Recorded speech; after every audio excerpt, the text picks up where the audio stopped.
सुप्रभात। कर से करम करऊ विद नाना।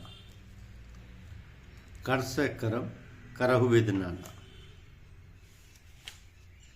कहा है कि कर से करम करहु विद नाना, मन राख्यो जहाँ कृपा निधान।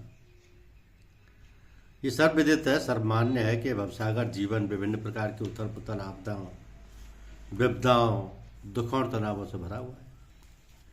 तो मानव के अस्तित्व में आने पर विपरीत स्थितियां, परिस्थितियां स्वयं सम्मुख आती। कोई से निकल नहीं सकता, लेकिन अधिकांश दुख मनुष्य निर्मित ही हैं। असंयमी आहार विहार से अधिकांश व्याधियां, चिंताएं आई हैं। कोई आत्मीय जनों की मृत्यु से दुखी है, कोई निर्धनता से। धनी को और अधिक धनी होने की चिंता एवं विपुल धन के व्यापार कर आयकर, परिवारी जनों की फिजूल खर्ची संबंधी एवं दिखावटी मित्रों की मांग, चोरी डकैती इत्यादि से धन के अपहरण की चिंता है। कोई दुर्जनों से दुखी है। यह सही है कि अवतारी पुरुष, संतों, महात्माओं सबके सामने विपत्तियां आई, दुख उठाने पड़े। प्रारब्धशाही विपत्तियों का भी जीवन में विशेष स्थान है। यदि दुख ना होते तो मानव का ध्यानपूर्ण शांति की ओर ना जाता।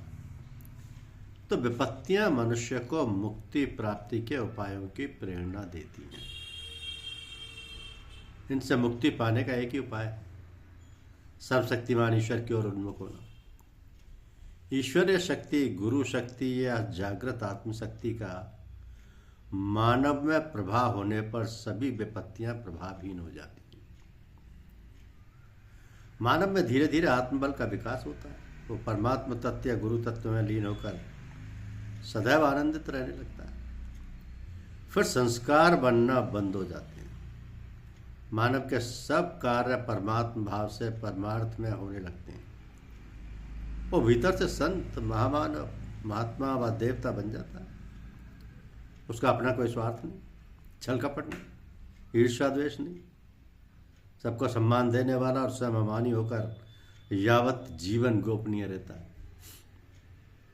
अंत में विपत्तियों का या विपत्ति आपत्ति पैदा करने वाली परिस्थितियों का आभार नहीं भूलना चाहिए, जो परम तत्व जागृत कर शांति और प्रगति पथ पर अग्रसर होने में सहायता प्रदान करता है।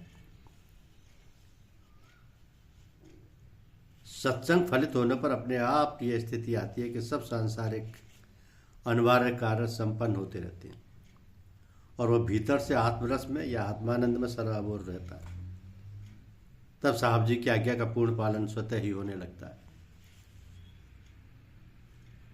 तो शरीर में जितने भी दुख होते हैं, आध्यात्मिक ताप, आदि भौतिक ताप, आदि दैविक ताप, इनकी सबके निराकरण सत्संग से हो जाता है। गुरुदेव की कृपा से हो जाता है। धन्यवाद।